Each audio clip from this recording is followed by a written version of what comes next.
This is a lesson on derivatives in the basics of calculus for physics in order to prepare you for doing physics problems involving calculus.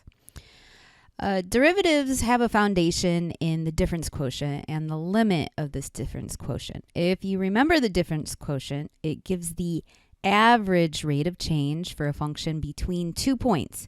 And when we use this with the difference quotient, it's similar to the slope m equals y2 minus y1 over x2 minus x1. So I've noted here the 2 points, the interval that we do this average rate of change over is x to x2 or x1 to x2, where x2 is just a little bit bigger than the original x. That's why we add this h in. So when you do x2 minus x1, you get x plus h minus x, so you get h on the bottom, and this represents y2 and this represents y1. So we just get the slope. What we're looking at is the slope of the secant line between 2 points. And on any curve, no matter what it looks like, I can find the average rate of change between 2 points, and that would be the secant line connecting it, and I would find the slope of that line. Well, what happens if we take this value h and we let it become smaller and smaller and smaller and smaller until it's 0? Okay, that's what we're doing when we find the derivative of a function. Is we're doing a difference quotient, but we're doing it at one instant, at one point, right? Because if h goes to 0, there's no distance between x and x2. It's basically x. We're at a single value of x, okay? And what this represents on a graph is it's going to be the slope of the tangent line at that value x. So for instance, if I pick this as my value x, it would be the tangent line. It touches at one point at that value of x right there. Okay, and so we're going to do the difference quotient as we would, and then we're going to let h go to 0. Okay, so let's think about what that means for derivatives on their graphs. So I put this together, and if we think about a constant line, right? If we just have a line, I have here y equals 4. Right? That's the equation of this line. If I look at the average rate of change of this line, well, it's not changing. At this point, it's 4. At this point, it's 4. At this point, it's 4, etc. It's not changing. So the slope of this line is 0. Okay? The average rate of change of a constant function is 0. If we look at the average rate of change of a linear function, that's just the slope of the line. If I take, the difference between this point and that point and that point, I can see that it's constantly changing. The secant line, the line that connects these 2 points, these 3 points, is not changing in slope. And so it's just the slope of the line. So these two functions are actually pretty boring to take the derivative of because they don't change over values of x. It's the same. When we look at the instantaneous rate of change or the derivative of any other function, it must be defined by a given value of x, okay? So for a line, the slope is the same at -3 or -1 or 0 or 1. It's all the same slope, okay? When we look at something more interesting, a parabola, a cubic, a power function, it curves more, and there's going to be different average rates of change or instantaneous rates of change across that graph. So let's look at the derivative, the limit of the difference quotient. And just do a quick example. I included some of these in the homework, and I wanted to go through this real quick so you knew how to do this, especially if you've never seen it before. We have a function here. It's a parabola, 6x squared plus 7. And what we're going to do is we're going to find the difference quotient for this algebraically. We're not going to plug in any numbers. We're going to do it symbolically. And then we're going to take the limit as h goes to 0, and that will be the derivative. So let's start with step A, simplify the expression f of x plus h. So I'm going to, wherever I see x in this equation, I'm going to plug in x plus h.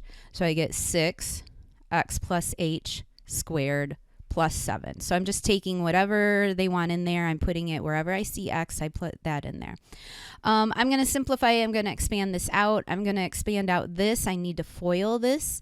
There's 3 terms, not 2 here. X squared plus 2xh plus h squared. And the 7 still lives on the end. It's still on the end there. So that's expanding that out. I'm going to distribute the 6 here, and you'll see why in a second when I move to the next part. 6x squared plus 12xh plus 6h squared plus 7. So that's what you would enter into that text box when you go to answer it. When it says simplify the difference quotient, so I'm going to take what I just expanded out, this expression, f of x plus h. I'm going to subtract off f of x and then just divide it by h. And I'm going to leave it all as symbols. So f of x plus h, 6x squared plus 12xh plus h squared plus 7. So that's f of x plus h. I'm going to subtract off f of x, which is the original function. So minus 6x squared plus 7. You could distribute the negative sign on this at this step. And notice we're going to get a negative 6x squared and a negative 7. And then I'm going to put all of this over that term h. And I'm still symbolic, right? So what I'm going to do here is take a second and cancel out common terms in the top. The negative goes to the 6x squared. Well, I'm going to see there's a negative there and a positive there, so that canceled out. And there's a negative 7, so that cancels out with this 7. So when I simplify just one more step, you can see that I get 12xh plus 6. Oh, I dropped the 6 here. If you were paying attention at home, I dropped the 6, but I got it back. There's 6h. 6h squared. And then divide that by h. So I have one more step to simplify here. I can cancel out an h here, an h there, and the h on the bottom. So I get 12x plus 6h. So that's the difference quotient, and that's what you would enter into that text box. Now for this last part, it says calculate the derivative of the function as h approaches 0. So wherever I see h in this function, wherever I see h in here, I'm going to let that go to 0. This is a very simple function. It's a linear dependent on h.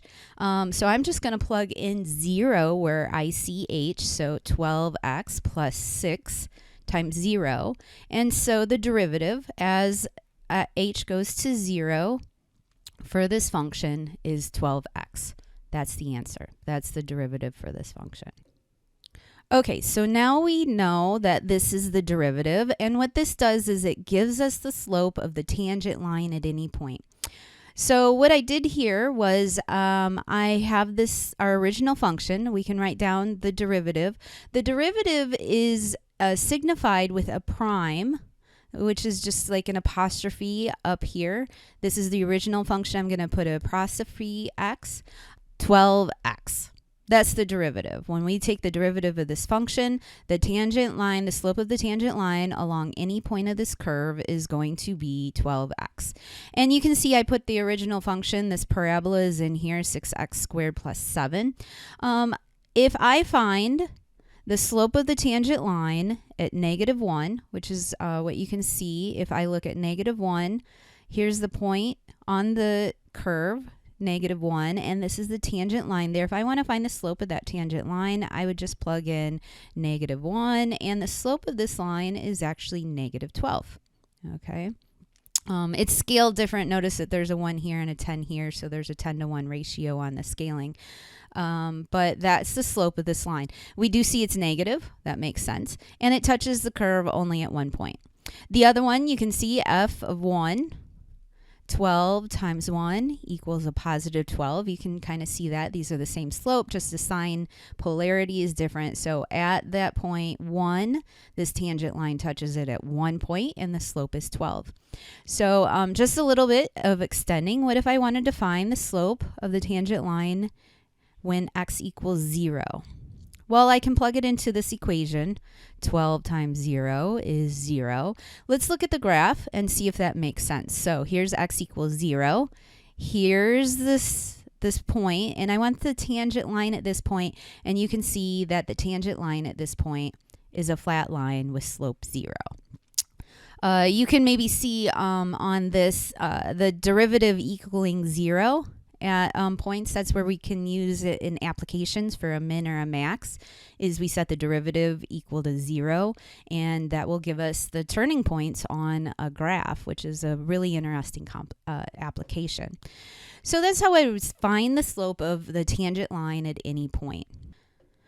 So now that you know how to think about derivatives, especially in regard to the slope and where they came from, I'm going to tell you that using the difference quotient is not the preferred way to find the derivative of a function. Pro tip, don't take the limit of the difference quotient every time to find the derivative unless you're explicitly told to. It's a skill that some teachers really value, but it's not the preferred way. It's not the quickest way. So there's heuristics and algorithms, just rules, common rules that we can use to more quickly determine derivatives, especially on easier functions. And I'm going to call easier functions any polynomial.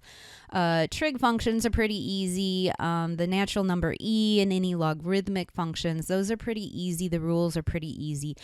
Derivatives can get pretty complicated, and that's why there's charts and tables in the front and back of calculus books. But for now, we're just going to keep it easy. The first rule I'm going to teach you in regard to finding derivatives is the power rule and an extended power rule, where if we're given a function, this is very mathematically notated here. If I have a function x to some power, right, and let n be some integer, we're not working with rational powers, we just have an integer here, then the derivative.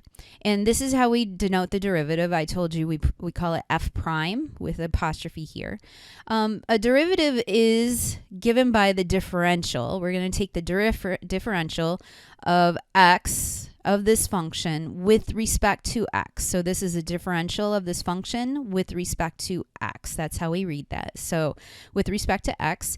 So the differential of x to some power with respect to x, we're going to take that power and we're going to bring it out front. So we just bring it out front, and then whatever that power is, we subtract 1, which is a pretty simple rule. Once you get used to it, it's a pretty simple rule. So in words, bring the power down, and the new power is the original power minus 1. Okay. For constants, so remember my line y equals 4, f of x equals 4. There's no x dependence in here. You can note that I put up here x to the 0th power, right? Anything to the 0th power equals 1. X to the 0th power equals 1. So it's a constant. So when I bring 0 out front, I get that constant times 0, and that's 0. And we already know that. The derivative, the slope of the tangent line for a constant function is 0. It's not changing. There's no average rate of change. There's no instantaneous rate of change. It's 0. Again, here's that line, and you might have noted that before. If I take the derivative of this, I have 2x to the first power plus 3x to the 0th power, right? A constant, it's just a constant, and you can think of it that way. So what I'm going to do is bring this 1 down, so I get 1 times x. I'm going to subtract 1 from here to the 0th power plus 0. The derivative of a constant is 0. We already talked about that a second ago. So x to the 0th power again is 1. So the derivative f prime of x for this line is going to be 2. And we already know that, right? I had mentioned that before. The derivative gets the slope of the tangent line. The line is the tangent line to itself, and its slope is 2, and that's it. Okay? So like I said, those are relatively boring when you take the derivative. Let me throw in a few other rules before we do an example. You just noticed here when I took the derivative of this line, I kept the 2 out front here. I took the derivative and multiplied the 2 out front. That's what we're going to call the constant multiple rule. If I have some sort of function, when there's a constant multiplied by some function of x, all I'm going to do is bring the constant out front and then take the derivative of that and multiply together, which is exactly what I did on the previous slide, right? The constant is simply a scaling factor for the derivative of that function. Okay, so that's pretty simple. If there's a constant out there, just bring it out front, do the derivative of your function, and then multiply the constant out front like you would simply. Okay. Another simple rule here that you might not be surprised about is sometimes, and you saw that with the line, I can think of a line as two functions of x. I could have a 2x is the first function, plus 3 is the second function. So I can divide it up into two different functions. If I have a function that is the sum or difference, if there's a negative sign in here, when I take the derivative of that, when I take the differential with respect to x of that function, we can think about it like the differential gets distributed to each function separately. And so I would take the derivative of the first function and just add on the derivative of the second function, which is what you saw me do with that line. I took the derivative of the first function, the derivative of the second function, and I just added them together because that's what was done in the original function. The derivative of a sum or difference is the sum or difference of the derivative of each individual function. And I'm going to note, I did a little bit before, this makes d by dx, the differential term, act like a common factor that to be distributed, you could distribute it like I did here, or you could factor it out. I was imagining places in physics where I have factored out a derivative rather than distributed it. It can be useful to do that at some points, and we may get to that, and I will teach you about that then. Okay, so let's do an example. Notice that I have a bunch of terms added together. So we're going to do what we did before. I have a constant out front here. So there are a couple of our rules that I introduced are being applied in here. So determine the derivative of s equals negative 8t to the fifth plus t minus 2. Notice we don't have a function of x here. All right. We have s as a function of t. So when we take a derivative, we're taking a derivative with respect to t, not with respect to x. And that's just, it's just symbols, right? You're used to functions being represented in different symbols. Here we just happen to have the input variable be t rather than x. So we're just going to take the derivative with respect to t. So when I do that, I'm going to take the derivative with respect to t of all of this, negative 8t to the fifth plus t minus 2. I'm going to distribute that d by dt to each of the terms. So I'm going to go d by dt of negative 8 to the fifth plus d by dt of t minus d by dt of 2. We can do the easiest one first. The derivative of a constant is 0. You already know that. I'm going to use the power rule on this one out front, the negative 8 to the fifth. I'm going to keep the negative 8 out front. This is the constant. And then I'm going to take the derivative of t to the fifth. So what I'm going to do is bring the 5 down, right? Bring the exponent down, write my variable, and then this is going to be 5 minus 1. We're going to take the power and subtract 1. So that's the first term. The derivative of t with respect to itself, well, there's a 1 out front, 1 t to the 0th power, and then we still have that 0 on the end. I'm going to simplify this. So s prime of t, negative 8 times 5 is 40, t to the 4th. T to the 0th power is 1, so I get plus 1 minus 0. I'm not going to write the minus 0 there. And that is the derivative of that. Notice I didn't use a difference quotient. I use these rules that tell me how to take a derivative without doing the derivative, the difference quotient. Okay, we didn't have to take any h to any limit here. We just use those rules. So it becomes very simple to take derivatives. Here's another one from your homework that I gave you.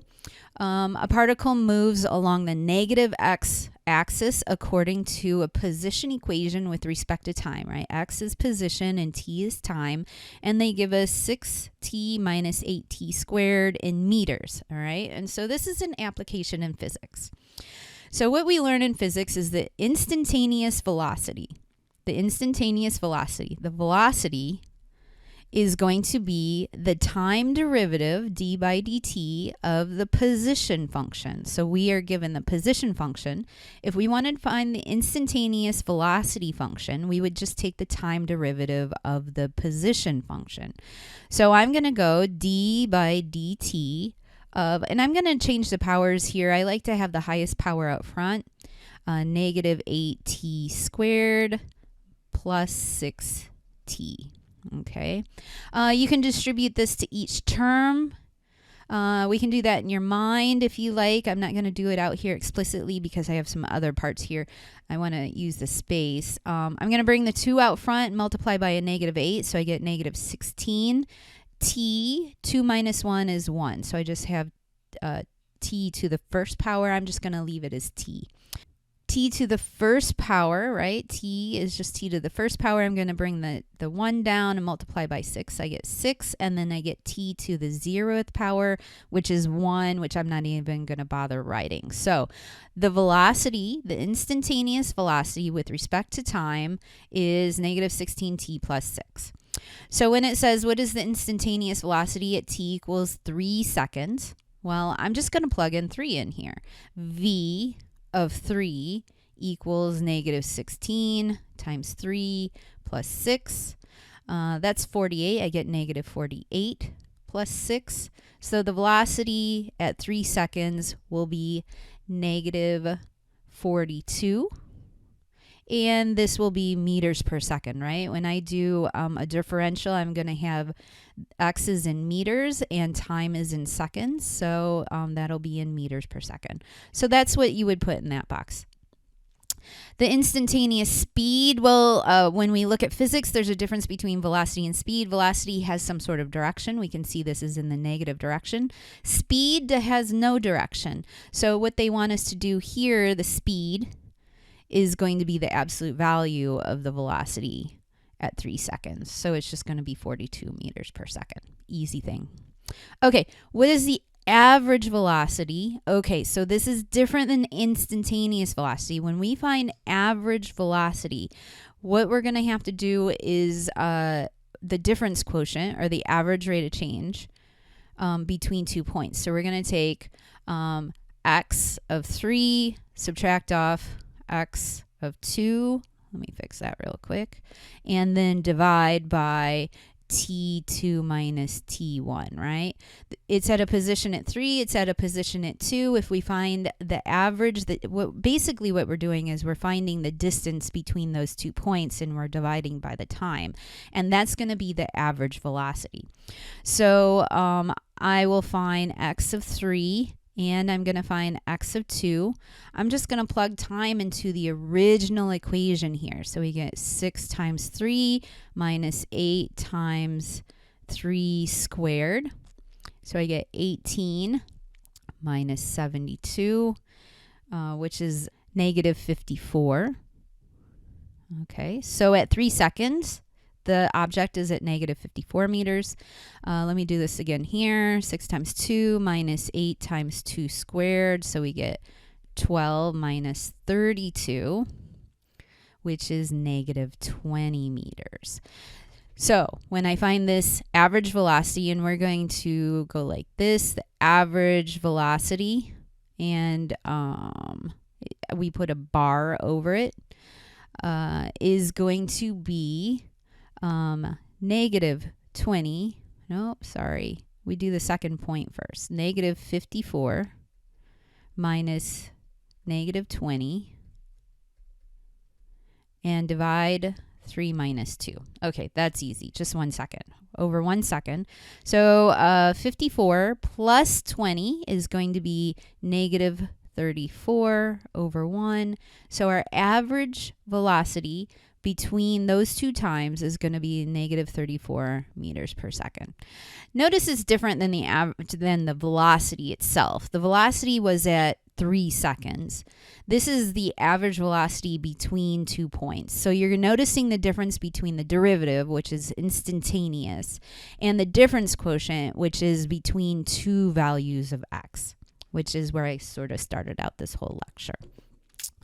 Few other rules that I wanted to cover before I finish up this lesson. There's a product rule. The product rule, if you happen to have a function that is the multiplication of two different functions, what you're going to do is take the derivative of the first function. I'll go down here. I'll take the derivative of the first function and multiply by the original second function. Then I'm going to take the original first function and multiply by the derivative of the second function.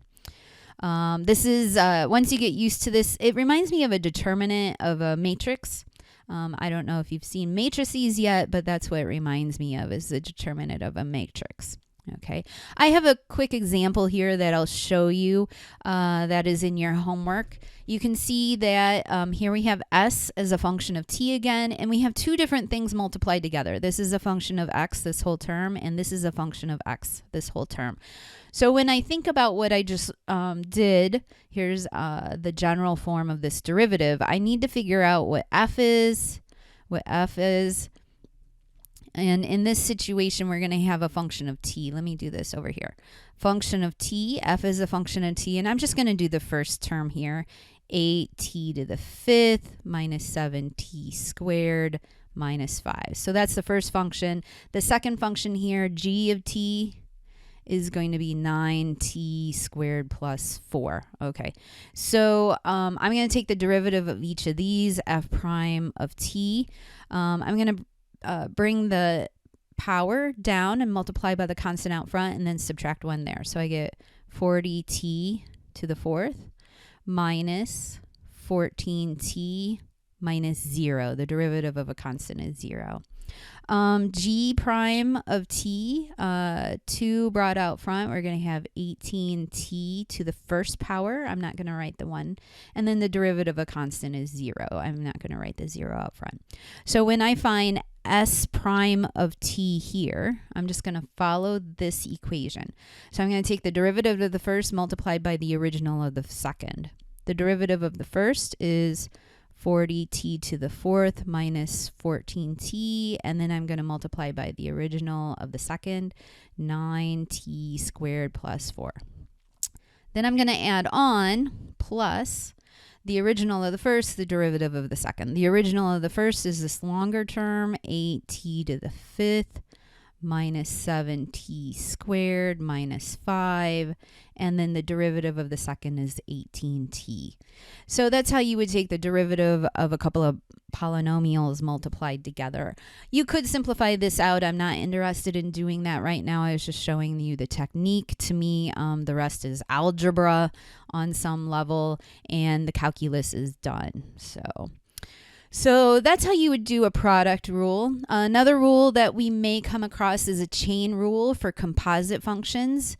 A composite function is when I'm taking a function of another function, okay? And so that's the notation, the function f of g of x, and we can shorthand it with this little circle in between those two. To find the derivative, I'm going to take the derivative of the larger function and then multiply it by the derivative of the inside function. So you take the derivative of the outside function, multiply it by the derivative of the inside function. And that's why they call this a chain rule. It's sort of like a chain of derivatives here. Leibniz, if you know about Leibniz, he helped to figure out calculus with a u substitution in a situation where, like, g of x, I would just let g of x equal some function u. And so the chain rule here says that if I have some function that has an input variable of x, I can introduce u as this intermediate variable and take the derivative. And that's what this represents. I would take the derivative of the larger function with respect to that variable and then take the derivative of that function with respect to the original input variable. So that was a lot of terminology. I'm not sure if you followed all that, but a key skill, I have an example, a key skill that we need to have to do the chain rule is to decompose functions. When I look at a function, can I tell how to decompose it into an original larger function and some other inside function that's being operated on by the outside larger function? Okay, so I picked a pretty straightforward one as an example and in your homework. So when I look at this, there's this inside polynomial function, and then on the outside, there's this power of it. So when I look at this, I'm going to say that the inside function g of x is going to be this larger term, this polynomial term in the parentheses. That's the inside function. When I look at the outside function, what operation is being done on this inside function, that'll be the larger function, I'm going to say this is x to the 5th power, where x is this. And you can see where maybe a u substitution, if I let u equal g of x, this stuff, then f of u equals u to the 5th function. So that's how you would do a u substitution. If this confuses you over here that there's an x here and there's some x's going on here, like how'd that happen? If you do a u substitution where you let u equal the inside function, f prime of u, which will be df by du, so that's like this first term here. If I take the derivative of this with respect to u, I get 5 u to the 4th. Or you could do this over here. F prime of x equals 5x to the 4th. All right. So that's df by du.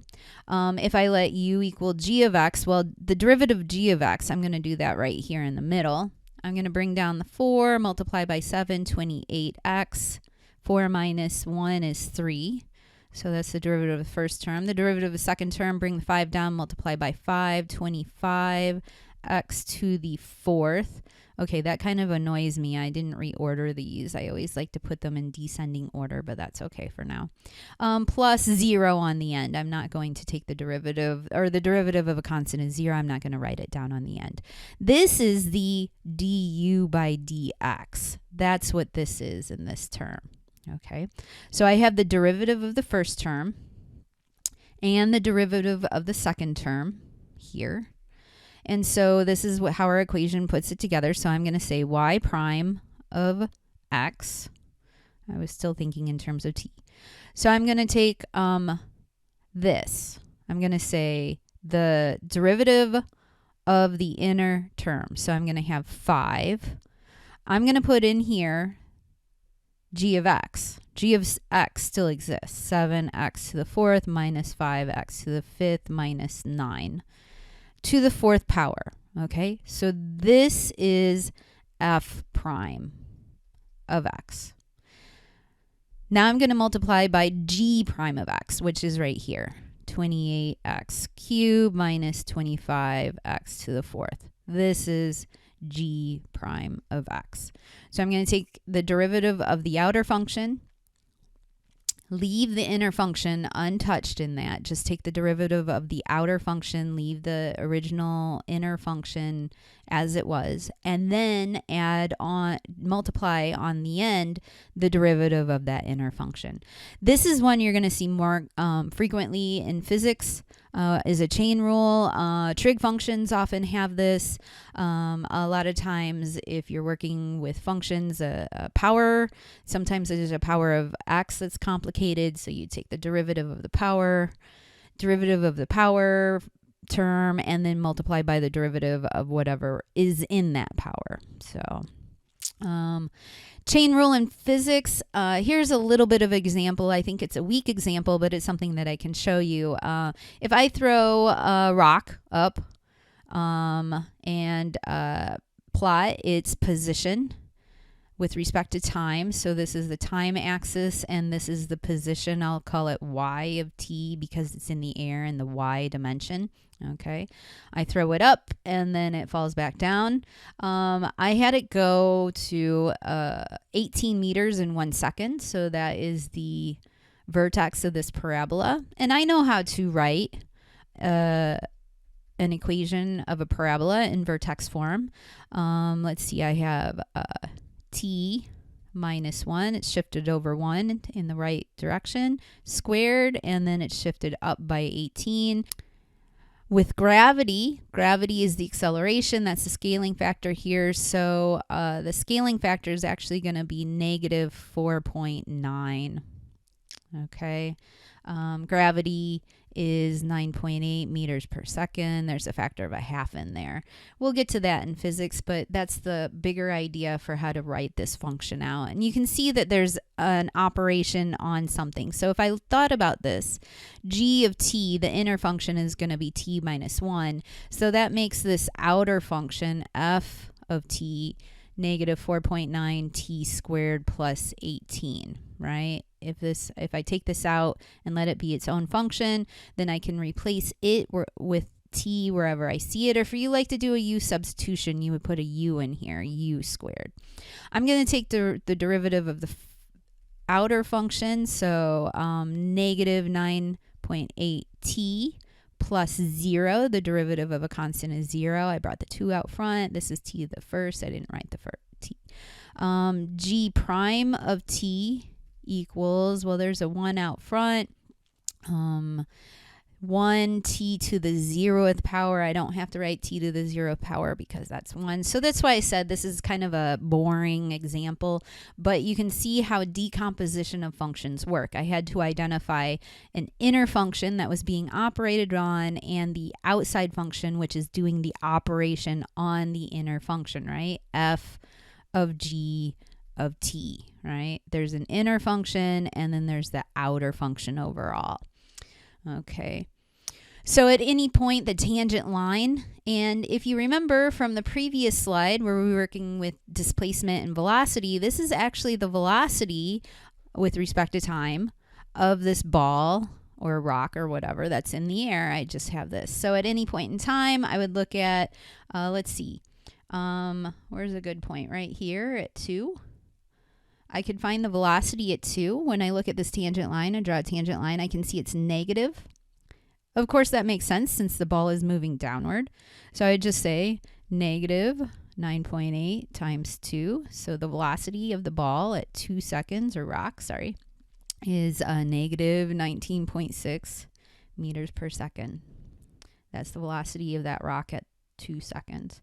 It's the same here at 0 seconds. It just happened to be positive in this situation. You can see that there's a positive slope on this one. It'd be positive 19.6. So that's how derivatives can work in physics with the chain rule.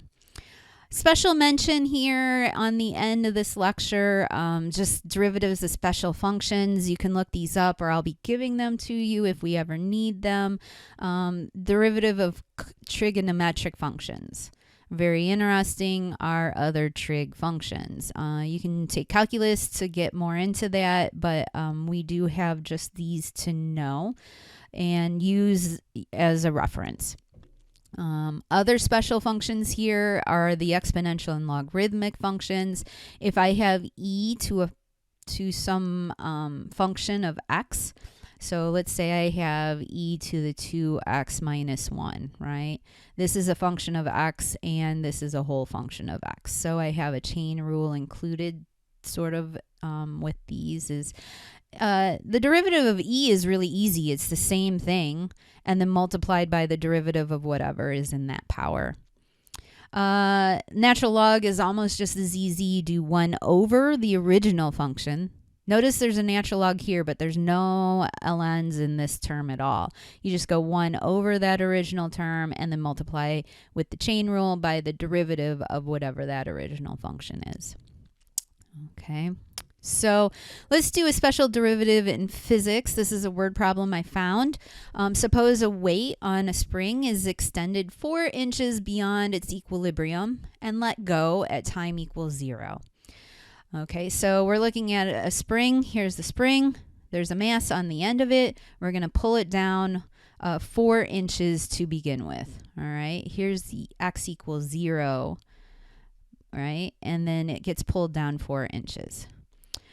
The spring oscillates, returning to its starting position every 0.3 seconds. Define the function y that models the displacement of the weight from its resting position in terms of t, the number of seconds elapsed. So they want us to find y of t.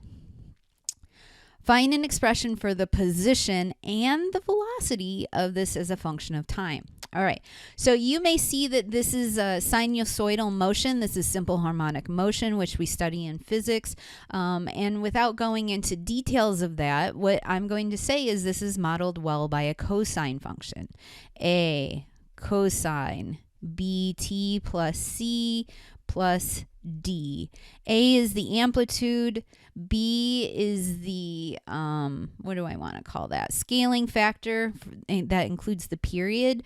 C is any phase shift, and D is any motion up or down in terms of transformation.